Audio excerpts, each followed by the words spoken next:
Bawal pa si Jackie. Praise God.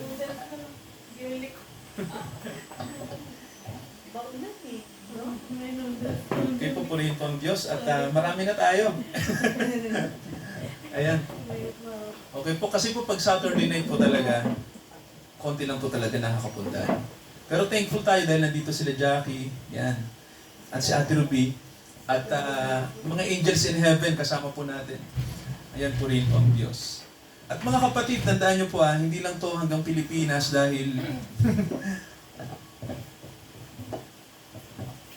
dahil po sa social media po ay naipaparating natin ang mensahe ng Diyos sa iba't ibang panig ng mundo. Yan, kaya naka-video po tayo. Ayan, so Exodus chapter 3, basahin po natin ang verse 14, Exodus 3:14. Okay, ang sabi po rito, at sinabi ng Diyos kay Moises, ako yaong ako nga, I am that I am. At kanyang sinabi, ganito ang sasabihin mo sa mga anak ni Israel, sinugo ako sa inyo ni ako nga. I am hath sent me unto you. Let us pray po, manalangin tayo. Father, bless this word, this small verse na nagbibigay po ng revelation sa amin. Salamat po sa inyong pangalan, Ama, na inyo pong ipinakita, na inyo pong nireveal kay Moises, kay Jesus Christ na aming Savior, ang inyong buktong na anak na namatay para sa amin. Tunay na Diyos at tunay na tao. At salamat din dahil ang pangalan nyo po ay makapangyarihan. Samahan nyo kami sa gabing ito. In the name of the Lord Jesus Christ, lahat po tayo magsabi ng Amen. Amen. So, mga kapatid, naalala ko po yung kapatid ko, no, nang siya nasa US, siya po ay naging member ni Jonathan Cahn. Si Jonathan Cahn po ay isang American na Hudyo na naging controversial dahil marami siyang sinabi na prophecy tungkol sa US. At hanggang ngayon po, no, marami siyang sinasabi. Tulad po ng pag-upo ni Trump, yung pagbabalik ni Trump, so etc. etc. Marami siyang sinasabi na mga controversial. Ngayon po, mayroon siyang sinabi dito no, tungkol sa pangalan ng Diyos. Gusto ko lang pong i-connect no, dito po sa binasa natin kasi ang pangalan po ng Diyos ay may kinalaman sa atin. No? Napakalaki po. No? Nakakonect ang pangalan ng Diyos sa kaligtasan po natin. Amen po ba? Yan po. No? So, dito po, sa konteksto na binasa natin, si Moises ay nagtanong sa Diyos. No? Siya po ay 80 years old. Siya po ay, sabi ng Bible, isa na siyang pastol mula sa pagiging prinsipe. At siya po ay nasa wandering period. Ibig sabihin po, hindi niya alam kung ano ang kanyang gagawin. No? Tumanda na siya sa isang lugar sa Arabia. Doon na siya nakapag-asawa ng isang pastol. At siya rin ay naging pastol na rin. So, sa tingin niya, okay na yung buhay niya. Hanggang sa ma-encounter ni Moises ang Diyos sa isang bundok na ang pangalan ay Horeb o Sinai. At doon sa naging encounter ni Moises sa Diyos, nakakita siya ng isang puno na nagliliyab. At doon sa punong yon, yung voice ng Diyos ay narinig niya. Na ang sabi sa kanya, Moises, tinawag siya, no? Sabi ng Diyos sa kanya, sinusugo kita sa Egypt para palayain ang bansang Israel. No? So, isang mabigat na task sa isang tao na wandering. No? Ibig sabihin po, mula kasi sa pagiging prince, hindi na siya prince, mababang tao na siya. No? At isa sa mga magagandang nangyari kay Moises dito, curious siya sa Diyos kasi hindi niya talaga kilala ang Diyos, pero naririnig niya ito sa kanyang mga magulang at sa kanyang mga kababayan, pero hindi niya talaga personally kilala. Kaya si Moises, tinanong niya, sino po ba kayo? Ano po bang pangalan niyo? Ngayon, ang Diyos ay sumagot sa kanya. No? Sabi ng Diyos kay Moises, sabihin mo, Moises, sinugo ka ni I am that I am. So, ang pangalan po ng Diyos, mga kapatid, sa sa Hebrew, ang nakalagay ay YHVH, no? So, yun po ay puro consonants, no? Walang vowels. Actually po, yung I am that I am sa original na Hebrew ay hindi mo mabibigkas. Kasi puro consonants no? YHVH. So, may mga lingwahe po kasi na puro consonants, ikaw ang maglalagay ng vowel, no? Ganun po sa Ganun po ang nature ng ng letra ng Hebrew, no? Kadalasan sa kanila consonants, ikaw ang magbigay ng vowel, no? Ikaw ang bumigkas. Pero this time mga kapatid, sa lahat ng pangalan na na-reveal sa Bible, ang pangalan ng Diyos ang hindi binibigkas ng Israel. No? Tandaan po natin, kasi para sa kanila, napaka sacred ng pangalan na yan. No? Hindi nila binibigkas yan. Kaya sa Bible po, mapapansin nyo, pinalitan ang pangalan ng Diyos ng Panginoon. No? Ang salitang Panginoon po, ito yung ipinampalit nila sa super sacred, absolute holy name. Hindi nila binibigkas ang salitang ito, no? Kaya mga kapatid, no? Tanong, bakit ba ang Diyos, sinabi ng Diyos ang kanyang napakasagradong pangalan sa isang tao na si Moises, no? Ano bang dahilan? Kasi unang-una tinanong ni Moises, ano po bang pangalan niyo, no? Sabi ng Diyos sa kanya, ako nga. Ngayon po, ito yung hiwaga ng pangalan ng Diyos, no? Kakaiba kasi, no? Naniniwala po ba kayo ang Diyos po, napakalaki niya? Amen po ba, no? Ang Diyos po ba, great, dakila, at absolute? Yes, no? So, lahat ng bagay, mga kapatid, alam natin na God, siya ang sovereign, no? Lahat ng bagay, alam niya. Every detail of our lives, alam niya. Alam niya kung kailan mamamatay ang lahat ng tao. Alam niya, nakatakda lahat. Sa Diyos, pag sinabing Diyos, all-knowing, no? Kumbaga po, lahat ng kapangyarihan nasa Kanya na omniscient, sabi nga po, omnipotent, lahat na ng kapangyarihan nasa Diyos na. Ngayon po, tingnan niyo po ang Diyos nang magpakilala, kakaiba. Sabi ni Jonathan Kahn, ang pangalan ng Diyos, alam niyo po kung ano? Pag binanggit natin ang YHVH, no? Alam niyo po yung Y na letter, sa atin parang ordinary lang yan, no? Alam niyo po sa Hebrew, kung titingnan niyo po, no, yung letter Y, ang pagbigkas nila dyan ay Yod. Kaya ang Diyos po, sa kanyang pangalan sa Hebrew tongue, no, ang nakalagay Yod Hey Vav Hey, no? I am that I am. Yod letter Y, yung Hud letter H, Vav letter V at yung H babalik sa Hud, no? Yod Hey Vav Hey. So eto mga kapatid na kakaiba rito, no? Alam niyo po yung salitang Yud. Alam niyo po kung ano? Yan po, kakaiba to. Yan ang pinaka maliit na letra sa lahat ng Hebrew alphabet. Ang tawag dyan ay iota. Pinakamaliit. Kaya mga kapatid, magtataka ka, bakit ang Diyos nang magpakilala, yung unang letra ng kanyang pangalan, the smallest alphabet sa Hebrew. Pinakamaliit. Kaya po sabi ni Jonathan Kahn, may kapangyarihan ang maliliit na bagay. Amen po ba, mga kapatid, no? Kasi ang Diyos nang magpakilala sa maliit na letra. Yod, maliit po yan, no? Sabi niya rito, no, may sinabi siya rito, the Yod is a letter, the smallest of Hebrew letters. Pinakamaliit siya. Ngayon tanong, anong koneksyon nito sa atin? Mga kapatid, alam niyo po, no, sa Griego, ang salitang Yod, kung ililipat mo rin sa Greek, ang ibig sabihin ay iota. So si Jesus, binanggit niya ang pangalan ng Diyos indirectly sa isang argumento niya, no?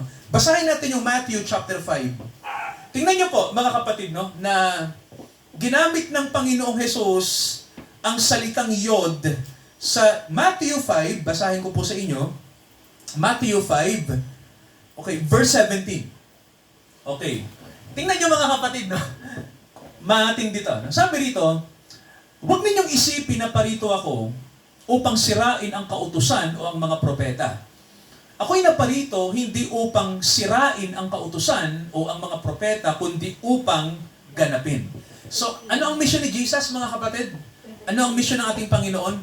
Ganapin ang sinabi ng law at ng mga prophets tungkol sa salvation na darating sa mga tao. Amen po ba, no? Kasi po, ang goal ng Bible, mula kay Adam hanggang sa panahon ni Jesus ay to save. Iligtas ang tao. Amen ba ron, mga kapatid, no? Kaya dinaan ng Diyos sa proseso, ibinigay niya kay Moises ang kanyang pangalan, ang kanyang batas, pero ang pinaka-goal ay para iligtas tayo, no? So, sabi ng verse 18, pansinin niyo, sapagkat katotohanan sinasabi ko sa inyo, hanggang sa mga wala ang langit at ang lupa, ang isang tuldok, Iota ang ibig sabihin. Ang isang tuldok o isang kudlit, inulit niya na naman. Sa anumang paraan ay hindi mawawala sa kautusan hanggang sa maganap ang lahat ng mga bagay. Mapapansin niyo po sa verse na to, binanggit ng ating Panginoon ang salitang one jot or one tittle shall in no wise pass from the law. Alam niyo po, yung salitang Yod, yung pangalan ng Diyos, ang ibig sabihin din po niyan sa Greek ay jot or tittle. Maliit na letra. Mga kapatid, no? As in, mas malaki lang siya sa tuldok ng konti. No? Di ba, mga kapatid, no? Gumagamit tayo sa lingwahe natin ng iota, no? Yung maliit na ano, alam niyo po ba yun? Yung parang, pag bumanggit tayo ng word na ganito, halimbawa, gagamit tayo ng salita na ganito, ano ba magandang word dito? Parang ganito, I have purposed it, I will also do it. Isaiah, di ba pag gumamit tayo ng pangalan, kadalasan, na gusto nating sabihin yung ibig sabihin ng kunyari po, meron tayong gustong patunayan, gumagamit tayo ng iota. May ganun mga kapatid, no? So, opo. Kaya po, mapapansin nyo, no? Bakit ang pinakamaliit na letra, ano ang significant nito sa Diyos? Ano ang punto? Sabi ni Rabbi Canto, no? Ano bang punto nito? Anong significant ng maliliit na bagay? Mga kapatulad ng maliit na letra na to, na kung saan, ito yung pinakasagrado pa na pangalan ng Diyos na kanyang nireveal kay Moises. So, alam niyo po ba na ang Panginoong Jesucristo, di ba yung pangalan na yan, ang ibig sabihin is, si Yod-Heh Vav-Heh ang kaligtasan. Di ba? Yung salitang Yeshua, mga kapatid, tandaan niyo po yung word na Yeshua, yung pangalan na yan, Yehoshua, ibig sabihin po, Yehu, ibig sabihin ang tinutukoy si YHWH, ang Diyos po, no? Ibig sabihin, God is salvation. Ibig sabihin, si Yod-Heh Vav-Heh ang kaligtasan. Yan ang ibig sabihin ng salitang Jesus. So, ang ating Panginoon, ang kanyang pangalan din ay nagsimula sa iota. No? Maliit na letra. Pansinin nyo rin ang Israel, mga kapatid, no? Ang bansang Israel. Naniniwala kayo, no? Ang ibig sabihin ng Israel, mga kapatid, di ba? Yishrael. Sa Hebrew ay, yung ay Y yan. Mga kapatid, no? Kaya pag bumabagit tayo ng Israel, sa Hebrew word ay Y. Mga kapatid, no? Letter Y, no? Ang nakalagay po ay Israel, no? Lo po, Je. Ibig sabihin, mga kapatid, welcome, Je. Nasaan si Bunso? So, yung mga kapatid, no, yung word na Y, ang ibig sabihin, Israel, ibig sabihin, prinsipe ng Diyos. No, kung titingnan nyo, mga kapatid, no, sa Bible, ang sagradong pangalan ng Diyos, nagsisimula sa maliit na letra. Ang bansang Israel, o ang pangalang Israel, Yisrael, nagsisimula sa maliit na letra. The same, no? At yung Jerusalem, mga kapatid, no, yung sinasabing holy land, holy city, di ba? Tingnan niyo po ang Jerusalem, nagsisimula din siya sa maliit na letra kasi ang ibig sabihin ng Jerusalem ay Jerusalem. Letter Y pa rin ang gamit, no? Ang J at ang I ay ginagamitan ng maliit na letra. And even the name Jesus, Yeshua, ang ibig sabihin po, no, maliit na pangalan. So, ano ibig sabihin nito? Etong pakinggan nyo po, no, yung i-quote ko si Jonathan Candito. Sabi niya rito, the greatest of words begin with the smallest of letters. Ibig sabihin po, ang pinakadakilang mga salita, saan po nag-uumpisa? Nag-uumpisa sa pinakamaliit na letra. Ito pa sabi niya, in the same way, ito, the greatest works of God begin with the smallest strokes. Ibig sabihin po, gagawa ang Diyos ng dakilang bagay. Tama ho ba? Pero saan niya umpisahan? Saan niya po umpisahan? Tama, no, sa maliit na bagay. Ganon din daw po ang buhay natin. Life itself begins on a scale so small. Maliit na bagay, mga kapatid, no? Pero anong sabi? Pero anong mangyayari po sa maliit na yan? It can't be seen. Sabi rito, no, hindi mo siya makikita sa una.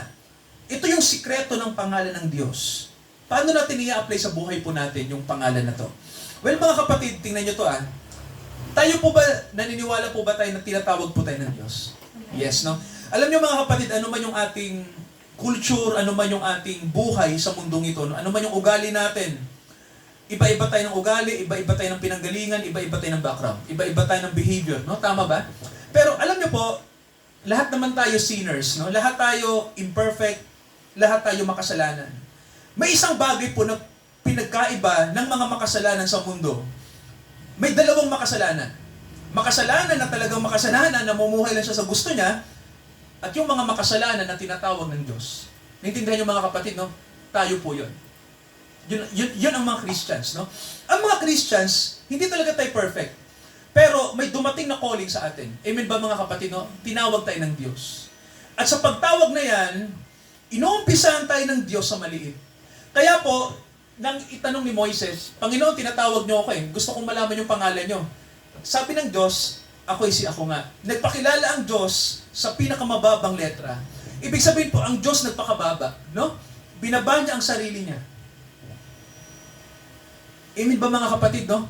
Nilebel niya ang kanyang sarili sa atin. Amen po ba ron, no? Hindi niya sinabi na mataas ako, mag-adjust ka. Hindi ganoon ang Diyos, no? Diyos ang nag-adjust, kanino po? Sa atin. Nag-adjust po siya, no? Ganon katindi mga kapatid, no? Yung ginawa ng Diyos na adjustment sa atin para abutin niya tayo. Kasi alam ng Diyos mga kapatid, hindi natin kayang abutin siya. Alam ng Diyos na tayo ay mga marurupok na tao, no? Hindi natin kakayanin siya, no? Kaya ang Diyos po mabuti. Amen po ba? Mabuti po ba ang Diyos? Yes mga kapatid, no? Kasi yung kanyang pangalan ay nagre-reveal ng kanyang gagawin sa atin. Kaya sabi niya, ako'y si ako nga. Pinakilala ng Diyos ang kanyang sarili sa mababang paraan. Nandito ako, inaabot kita. Kaya sabi rito ng Diyos sa atin,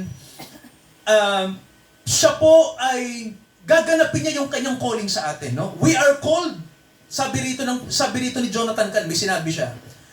Tinawag tayo, though we are sinners, to change. Sabihin niyo nga po para mabago. Yan ano? So, mga kapatid, etong sabi niya, by nature we avoid both newness and change, no? Sa kalikasan ng tao daw, sabi ni Jonathan Can, ito maganda to, no? Mahirap talaga tayong mabago, ano? Bilang tao, mahirap talaga mga kapatid, no? Alam niyo sa sarili niyo yan, no? Alam niyo po yan, no? Alam niyo yan, no? Be honest lang tayo. Alam ko din yung sa sarili ko. May mga bagay na mahirap pong baguhin sa akin, no? Bilang tao. Pero mga kapatid, kakaiba ang Diyos kasi ganito. Pag dumating na yung kanyang pagtawag, ituturo niya sa atin kung paano mabago. Nakakonect yun sa pangalan niya. No? Kasi ganito, paano ba mababago? Minsan si Jonathan Can tinanong Pastor, may tanong ako. Paano ba mababago ang tao? So eto sabi niya, kinonect niya to sa pangalan ng Diyos, no? How do you go from a life of failure to a life of victory? Paano ka ba magtatagumpay? Overwhelming yung prospect. Paano ba gagawin ng isang tao yan? Sabi ni Jonathan Can dito, itong malupit niyang sinabi, mag-uumpisa ka sa yod. Sa mismong pangalan ng Diyos, sa maliit na bagay, no? Sabi niya rito, you start by taking the yod of steps. Ibig sabihin ng yod, maliit. Mag-uumpisa ka sa maliit, no? Maliit na hakbang, papunta sa dakilang pagbabago. Hindi ka mag-uumpisa sa dakilang victory. Sabi niya rito, no? Walang great victory na pinag-uumpisa ng tao. Sabi rito, ikaw ay nag-uumpisa step by step. One small action, one little step of faith toward that great victory. Naniniwala po ba kayo? Kaya mga kapatid, natandaan niyo po, hindi naman tayo agad mababago. Pero ang gagawin ng Diyos sa atin, uunti-untiin niya tayong baguhin. Amen ba mga kapatid, no? Yan ang kanyang ginawa kay Moises. Yan ang kanyang ginawa kila Joshua. Yan ang kanyang ginawa sa mga alagad. At yan din po ang kanyang gagawin sa atin. Amen ba mga kapatid, no? Sa atin pong nandito ngayon, sa mga tinawag po ng Diyos. No? Babaguhin niya tayo step by step, small things, small details, small steps, little step. Pero magugulat na lang kayo, yung buhay niyo po ay paiba na ng paiba. No? Pero marami pa ring failure, mga kapatid, no? Kasi nga dahan-dahan no? Pero makikita nyo, yung guide ng Diyos, consistent siya. Amen ba ron? Kaya mapapansin nyo, no? Take one step. Sabi ng Panginoon nga hindi maaalis ang kanyang ayota hanggang sa hindi mapufulfill yung kanyang revelation sa atin. Di ba sabi niya, walang maliit na kuwit na maiiwan. Di ba sabi niya, kahit yung maliit na kuwit, kailangan maganap. Ang sinasabi pa rin ng Panginoon doon, yung pangalan niya. Yung kanyang calling, no? Yung walang maliit na kuwit na hindi magaganap. Ano man yung kudlit na nasa letra ng Bible, mangyayari yan. Amen, amen ba mga kapatid, no? Kaya sabi rito, one little step toward the great victory. Kaya po, mga kapatid, no? Huwag nating ismulin yung maliliit na hakbang ng faith natin. Amen ba mga kapatid, no? Tuloy natin yan, no? Huwag kang mabigo, no? Kasi maliliit lang talaga yung hakbang natin, eh, no? Pero mga kapatid, tandaan nyo po, tinatawag tayo ng Panginoon sa victory, no? Alam nyo po yung church ng victory, di ba? Yung mga kapatid natin, no? Victory yung nakalagay, no? Pero alam nyo ho ba, no? Sa victory, mga kapatid, hindi lahat victory, di ba? Hindi lahat victorious, eh. Dumarating yung failure, di ba? Pero mga kapatid, tandaan nyo, ang buhay na matagumpay ay nag-uumpisa sa proseso ng maliliit na hakbang ng pananampalataya. You begin the greatest of things with the smallest of strokes. Kaya nga, naalala ko yung faith, no? Di ba may nagtanong mahal sa Panginoon, no? Ano bang faith? Di ba sabi niya, parang butil ng mustasa, di ba? Sabi ng Panginoon, yung butil ng mustasa, maliit yun eh. Di ba sabi? Maliit yun. Pero sa anong sabi ng Panginoon? Kahit maliit ang butil ng mustasa, in the process, anong mangyari? Ano po yung nangyari sa mustasa, mga kapatid? Tama, no? Mula sa maliit, tama po, nagkakabunga siya, no? Palaki siya ng palaki. So, ganun din mga kapatid. Nagiging puno. Tama, nagiging puno na, no? Ganun mga kapatid, ang sikreto ng pagtawag ng Diyos sa atin. Amen po ba ron, no? We are called unti-unti hanggang sa tayo po ay makaunawa sa malalalim na bagay ng Diyos. Kaya, paumanhin minsan mga kapatid, no, na tingin nyo parang ang lalim naman ni pastor magsalita, hindi ko maintindihan, ganyan, ano? Yung pala, yung nga pala, no? Kasi hindi ko na unti-unti kayo, no? Pero, alam nyo po, patience is the key, di ba? Kailangan lang natin tiyagain ang salita ng Diyos at matututunan po natin yung mga bagay na nais ng Diyos mangyari po sa buhay natin. Alam niyo po, may mission tayo, no? Malapit na po ang June 1, no? Ilang oras na lang po, no? Pasukan na, maraming challenges sa buhay natin. So, ano ba yung mga bagay na challenging sa atin sa panahon na to? Ang mustasa pala. Mga kapatid, no? 10 feet Sige, mahal, ha? Ang mustasa, 10 feet hanggang 30 feet. Alam niyo po ba, yung taas ng mustasa, di ba, no? Yung puno na yan, maliit na seed, Maliit na sa pero pag lumaki siya, mataas. 10 to 30 feet. Oo, no? Umaabot siya ng 30 talampakan, no? Ganun, mga kapatid, tumataas siya, no? Pero sa nag-uumpisa po, small seed. Kaya po ganito, no? Tayo po ay binibigyan ng Panginoon ng bagong direksyon sa buhay natin. The first step toward the life of victory, you are called to live. Sabi nito, mag-uumpisa ka sa pananampalataya mo sa pangalan ng Panginoon. Amen po ba, no? Kaya mga kapatid, no, si Jesus, di ba, kahit ang pangalan ng Panginoon natin, nag-uumpisa sa maliit na letra, no? Yeshua. Maliit na ayota lang. Pero anong sabi ng Bible? Walang ibang pangalang ibinigay ang Diyos para iligtas ang tao mula sa kasalanan. Near point. Kaya, Near point. tama, no? Near point ang yog. Oo. The only, kumbaga walang kapalit, kumbaga siya lang. Tama, no? Tama, no? At tingnan mo to, mga kapatid, no? Tingnan mo mahal to, no? Yung Israel, no? Ayota pa rin yung Y, no? Pares pa, ano kasi papunta sa Opo, no? Kasi ang pagbasa kasi ng Hebrew Shin yan. from right to left, no? Ganun ang pagbasa. Ganun. So, Israel. Ganun ang Bawal basa. na kasi ito, bawal na to. Pero pag binabasa natin to, pag ganun mula sa kaliwa pa kanan. Pero ang mga Jewish, kung nagbabasa sila ng kanilang sariling alphabet from right to left. Ganun po. So, mga kapatid, nawa po sa gabing ito ay na-challenge tayo, no, sa word ng Panginoon sa atin. Na ang kanyang pangalan po ay connected sa pagbabago na nais siyang mangyari sa buhay natin. Nawa po napapala tayo sa gabing ito. Manalangin tayo, mga kapatid. Let us pray.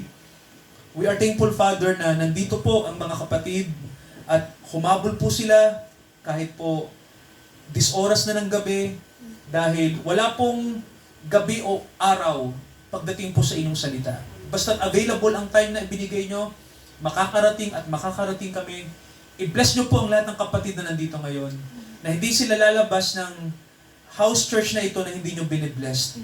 Samahan nyo sila, Ama, sa mga challenges, sa family, sa work, ano man ang aming ginagawa po, nawa po ang buong 2025 na natitira pang mga months ng taong ito ay tunay na maging blessing kami sa mga tao at maging kami din, Father God, ay maging daluyan ng inyong pagpapala.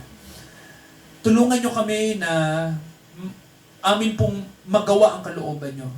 Sa panahong ito, Father God, na marami po kaming kaabalahan sa buhay. Marami kaming gustong gawin sa buhay na ito.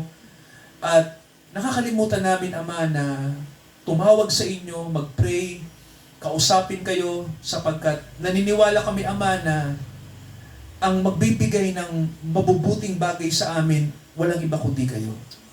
Hindi ang aming mga sarili na madalas nagkakamali kami ng desisyon sa buhay. Hindi namin kinukonsulta kayo. Kaya thankful kami, Father, dahil nang tanungin ni Moises ang pangalan nyo, ay sinabi nyo po, hindi lang ang pangalan nyo, kundi anong connection ng pangalan nyo sa pagbabagong nais nyong mangyari sa buhay namin. Kaya salamat, Ama, sa inyong pangalang dakila, na ang inyong pangalan po ay tunay na makapangyarihan, na nagliligtas sa amin, at binabago kami, at nire-redirect nyo ang buhay namin sa tunay na pagbabago. Ang mga kapatid, Ama, lagi nyo silang sasamahan, gagabayan. Huwag nyo po silang pababayaan, lagi nyo silang bibigyan ng habag, proteksyon at pangunguna. Ito ang aming panalangin, nawa po, ibalik namin sa inyo ang pasasalamat, ang kaluwalhatian, sa tanging pangalan po ng aming Panginoong Hesukristo. Lahat po tayo magsabi ng Amen. Amen. Hallelujah.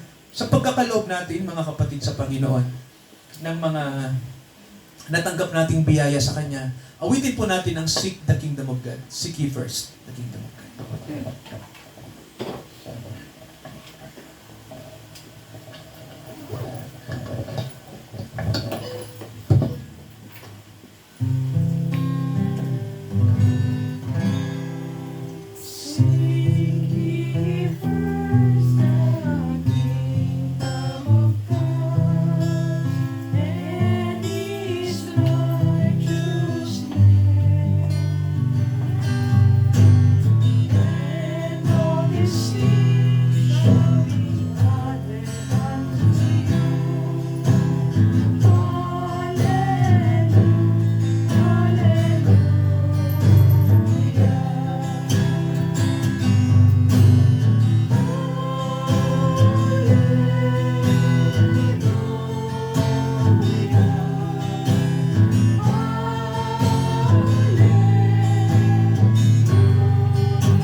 Manalangin tayo, mga kapatid, at tayo tumayo.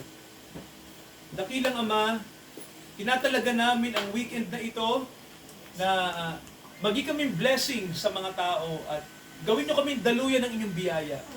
Salamat po sa inyong salita na nagbibigay sa amin ng buhay at kalakasan at nagbibigay ng unawa sa amin sapagkat ang inyong salita ang pinakamahalagang bagay na dapat naming sundin at isagawa, ipamuhay. Lalong-lalo na po na nandito kami sa panahon na nalalapit na po ang pagtatatag ng inyong kaharian sapagkat darating na ang inyong anak upang gawin ang ikalawa niyang gagawin sa mundong ito at sa lahat ng inyong mga tinawag na mga mananampalataya. Kaya Ama, nawa, lagi naming ihanda ang aming mga puso sa mga dakilang bagay na mangyayari sa mundong ito at i-anticipate namin ang dakilang gagawin ng Panginoong Hesukristo sa kanyang muling pagbabalik sa mundong ito. Dakilang Ama, salamat dahil ito yung generation na makikita namin ang mga fulfillment, ang mga mangyayari po ayon sa mga prophecies, ayon sa mga hula, na mangyayari po sa lifetime na ito, na kung saan po ay tunay po na imbis na takot ang mangibabaw sa amin, kami nasasabik sa gagawin ng inyong anak sa mundong ito, ayon sa inyong pagkakasugo sa Kanya. Salamat Ama, sa kabutihan nyo sa amin, sa pagtawag nyo po sa amin sa pamamagitan ng inyong anak na si Jesus. Samahan nyo kami at palakasin ang lahat ng mga kapatid sa inyong sangbahayan. Pagpalain nyo po at biyayaan ng buhay, higit mga espiritual na kalakasan na higit namin kailangan sa panahong ito. Huwag niyong pababayaan Ama ang mga kapatid. Anumang kaabalahan sa buhay, ay lagi niyo pong i-remind kami na maglaan kami ng oras to pray, to read the Bible, and makinig kami ng inyong salita. Dahil Father, eto na po yung panahon na marami po ang mga mangyayari na hindi namin inaasahan. Kaya thankful kami na may isa kaming inaasahan na mangyayari. At yan ay walang iba kundi ang kasalang makalangit. Ang espiritual na kasalan sa langit na magaganap sa panahon namin. Nawa, Ama, ihanda lagi namin ang aming mga puso sa pagdating ni Jesus sa kanyang mga hinirang. Ito ang aming panalangin sa Diyos na sa atin ay nagmamahal, na ipinadala niya ang kanyang bugtong na anak upang ang sino mang sa kanya'y sumampalataya hindi mapahamak, kundi magkaroon ng buhay na walang hanggan. Samahan niya tayo, na talikuran natin ang ating mga kasalanan at sumunod tayo sa kanyang salita para sa ikalalakas natin ngayon hanggang sa muling pagdating ng ating Panginoong Hesukristo. Amen, Amen, at Amen. Amen. Amen.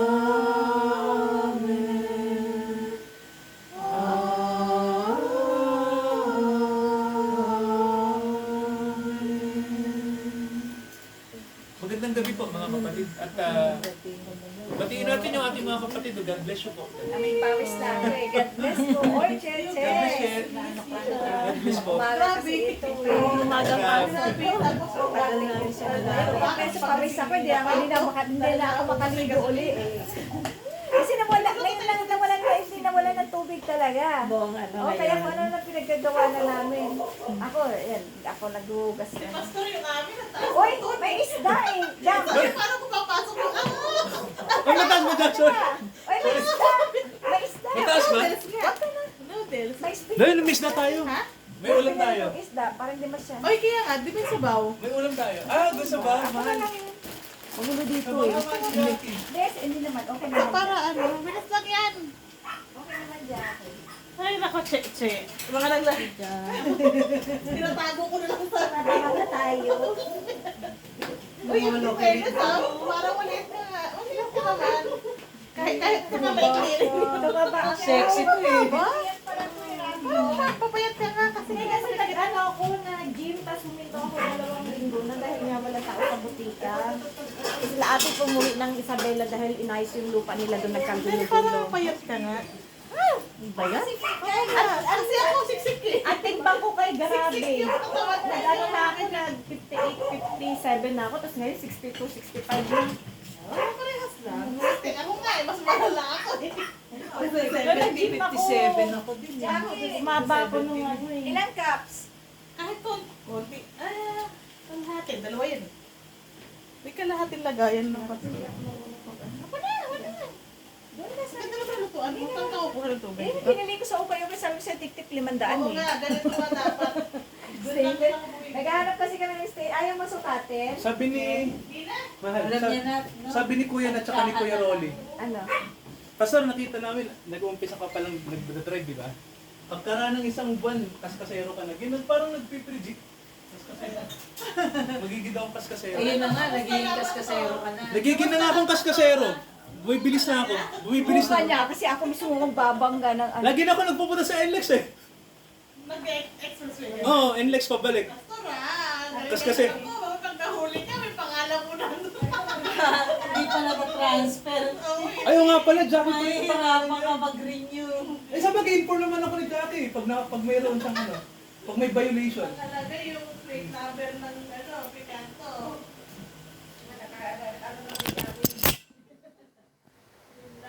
Si Yoki ay na umuwi.